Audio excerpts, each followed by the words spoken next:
How you doing? This is Dakota with Ryno Motorsports. We're located here in St. Cloud. We've been here since middle of 2021, building custom bikes, doing a bunch of performance work, a bunch of dyno tuning. But we're set up to do everything, tires, services, all the way up to the full builds that we do.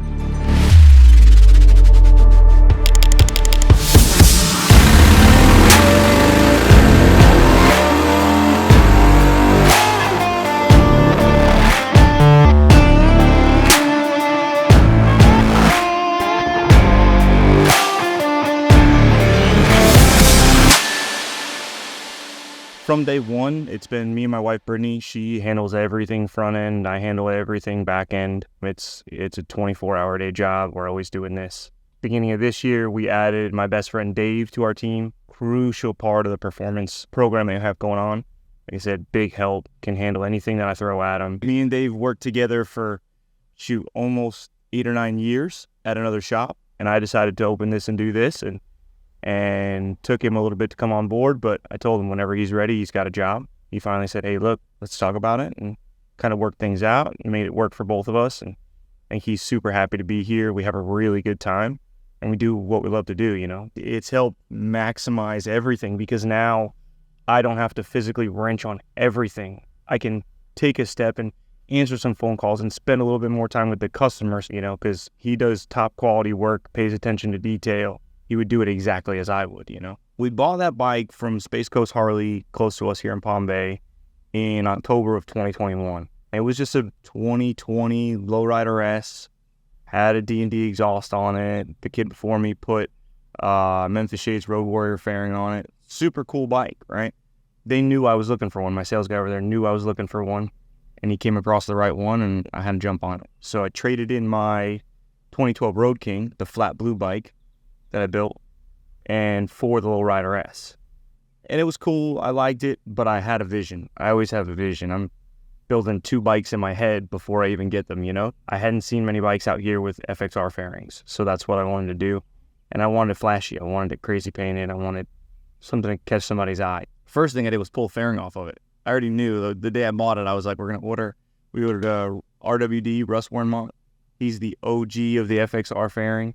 So we went ahead and ordered that right away. As soon as that came in, mocked that up, made sure everything fit right, and then immediately pulled it apart and set it to paint. Yeah, so when we had it ripped apart for paint, we went ahead, one of my go-to cams, it's a simple stage 2.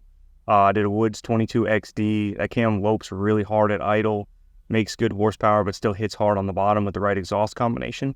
We ran a Fuel Moto Jackpot Riot 2-in-1 for the soft tails.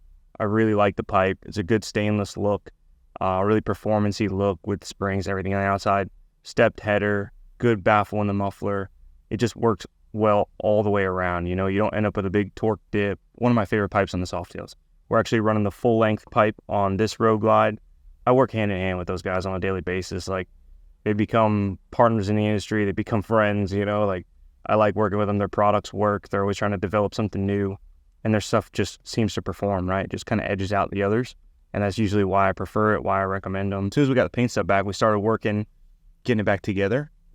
Once it was together, the wheels on the Lowrider S were like a brown bronze color, and it did not go. And I kind of knew that was going to happen, but I needed the paint back so that I could match the powder coat on the wheels to a color on the paint. It was painted by Dan Brown Paintworks in Mount Dora, and I gave him free reign on that. I said, hey, just whatever colors you want, whatever scheme you want. If you want to try something new, just go for it and see what comes out. So the day I went and picked it up, I had no idea what it looked like until I got there and saw it.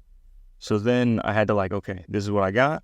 Let's pick a color for the wheels. Let's get everything laid out. Try to make it all cohesive and kind of come together, Black would have been the easiest thing, but it just wasn't bright enough. It's not showy enough. Doesn't grab your attention. So we ended up settling on an illusion purple, right? We looked at a bunch of different swatches up against the purple, and illusion purple from Prismatic Powders ended up being the color that we wanted. It matched the best. It kind of had a little bit of a pearl to it.